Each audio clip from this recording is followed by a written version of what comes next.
I'm now here with Sylvie, who is the Strategy Director for Value Retailing. Sylvie, thanks very much indeed for joining us. No problem. First of all, I'm very curious. You've had a very interesting career, and that's spread the spread of retail from high-end luxury now to the value side of it.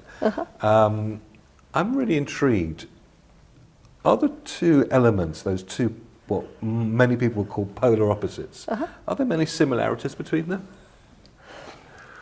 There are some. First of all, a lot of the experience in luxury that I had with Cartier first and De Beers was very rooted in the direct to consumer, in the retail experience, which is what we're doing at Value Retail. And Value Retail in its field is about luxury because it's about a luxury experience. And the other similarity is about the essence of the brand, if you will, where a lot of people think that when the collection becomes obsolete because it's last year's collection, it can be mistreated. And we believe that actually what has been created beautifully, yes, it's not this year's collection, but it's still beautiful and the brand ethos should still stand. So what we do as Value Retail is we create platforms to actually uphold the brand equity and yes, offer incredible value to the customer, but in an environment that is sophisticated and is exceptional. I wouldn't be working there if I didn't believe in it. And to what extent then is there now a symbiotic relationship between the luxury retailers and your proposition to ensure that the two work together? Cohabitate. I think, and it's interesting because this morning presentation at Google, Martin was talking about partnership.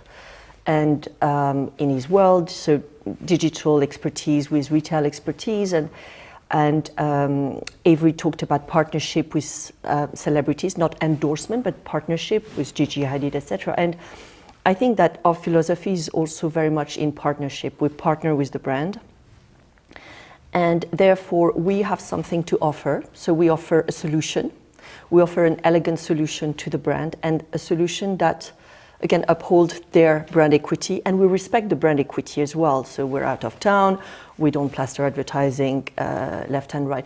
And what we do actually is we go and find potential customers, and we've identified a long time ago the shopping tourism trend and opportunity, which now is more mainstream, but we were one of the pioneers in the subject. And we bring those customers to the village, where often, because we have a very sophisticated yet democratic atmosphere, which is another thing that people have talked about, what is brand today, what is luxury, it's more approachable, and we are approachable in our environment. We don't zone our villages, we mixed the level of brands and the types of brands. You could have a Lululemon store next to a Fendi store, and the doors are open, so you can navigate and discover. You feel relaxed, you feel ready to discover, another key word. And in that sense, we actually introduce new customers to the brand because a lot of people would self-regulate that it's not for me, and or just don't know, right? And are the brands making that calculation themselves now and looking at their total holistic sort of retail proposition? Yeah, some of them are starting. I would say that it's something that, again, not all outlet operators are doing. I would argue that we're exceptional in what we do, but some of them are doing it, and you can see some brands such as Gucci recently, which announced that they want to remove the sale completely from their downtown locations, and therefore the outlet proposition is becoming the key medium through which you can then, sell the previous collections' inventories. And I think there is also another notion that we are actually giving a second life to products. We all talk about sustainability, and actually a part of the issue in the garment industry, which is the second biggest polluter really between the production and the consumption and the landfill, is actually almost 50% is in the hands of the consumer. And to not throw away quickly, you have to buy quality, which we offer. And also the perception of quality is how you buy the product. And if you buy a quality product in a nasty environment, you're not going to consider the product the same way, and you might dispose of it quicker, which then means landfill. Whereas if you pay less, which is what we offer as well, but in an elevated environment, you value the product more, and therefore you will have a different relationship with that product. So in that sense, we are complementary, and some brands are starting to really figure out how to work with us in that way. Let's take a little step back, because you talked about pioneering. You were the pioneers in creating the concept of these types of village environments, and also were the pioneers in sort of turnover-related rents as opposed to fixed rents.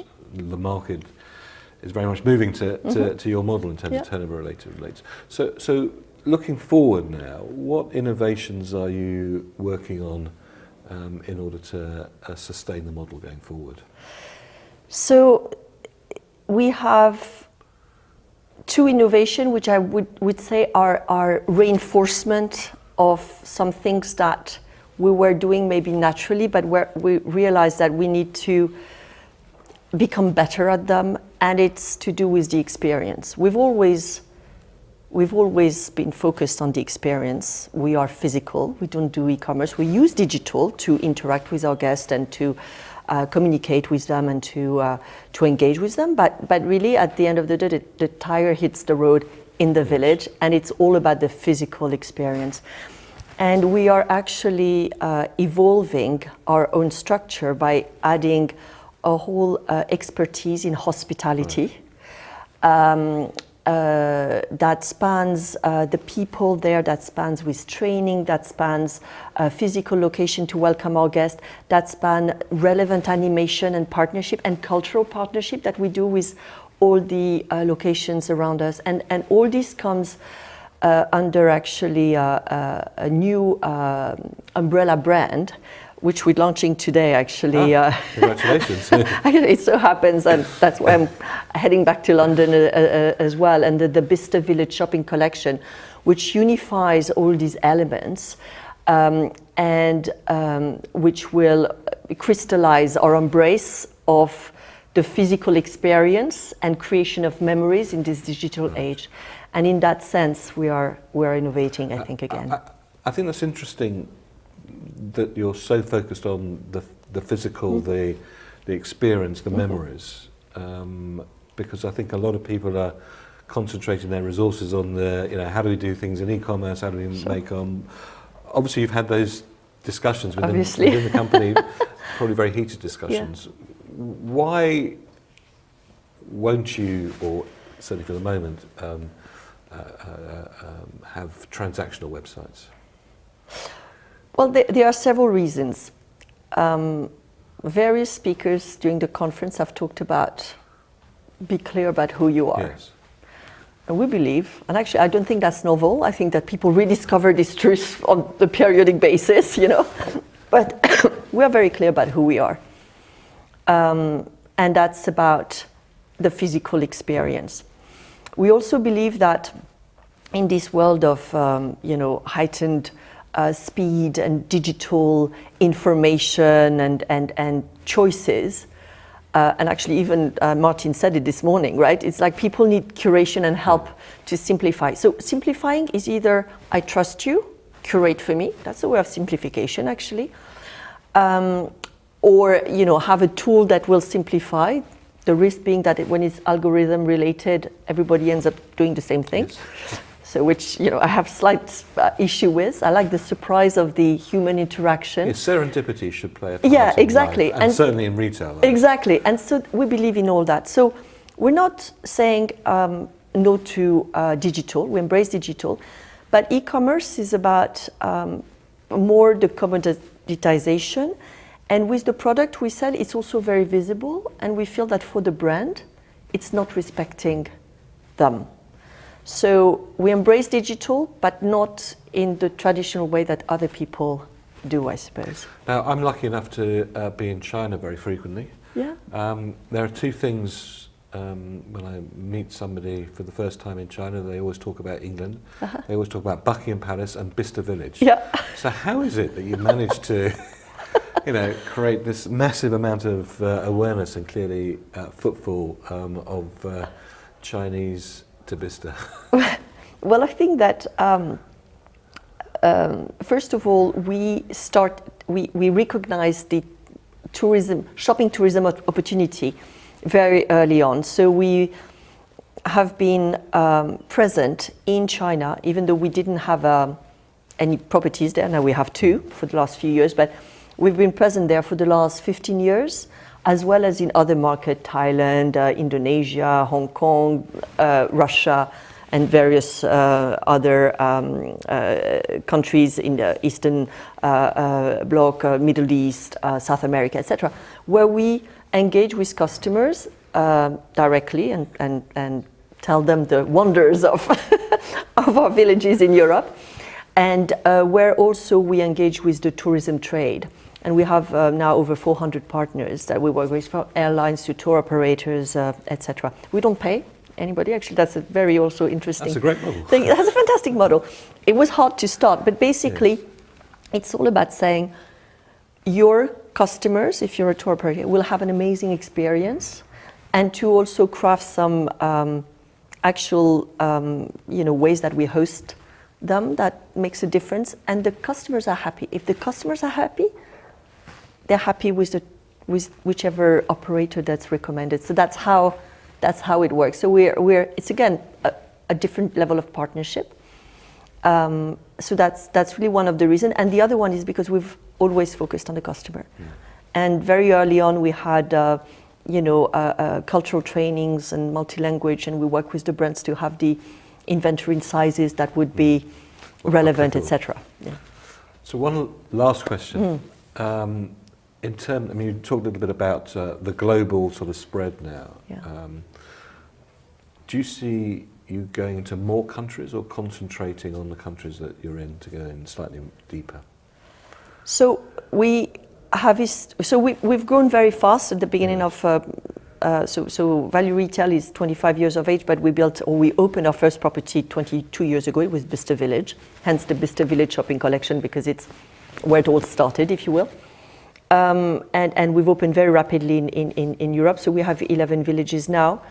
The focus is to continue enhance the villages that we have.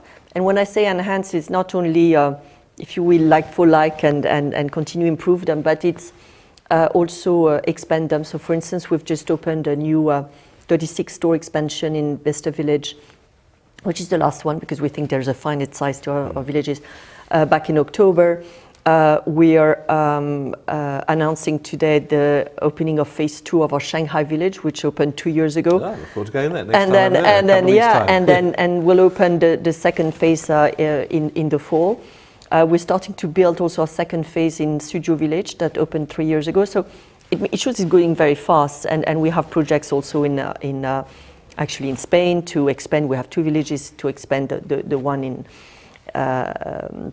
there. So we have projects basically. So it's that first, and then maybe looking at where the history all started, because our founder Scott Malkin is American, and his very first project 30 years ago was to develop Rodeo Drive. To Rodeo Drive, you know probably that iconic street, the stairs, and he sold that project, which is also one lesson he took. That so you see actually in the style of development, etc., you recognize in our villages that identity of tourist destination and high fashion, and that collision that creates the experience and the vibe that you find in our villages. So the US might be our next step. Well, Sylvie, it's absolutely a pleasure. Thank you very much. You're very welcome.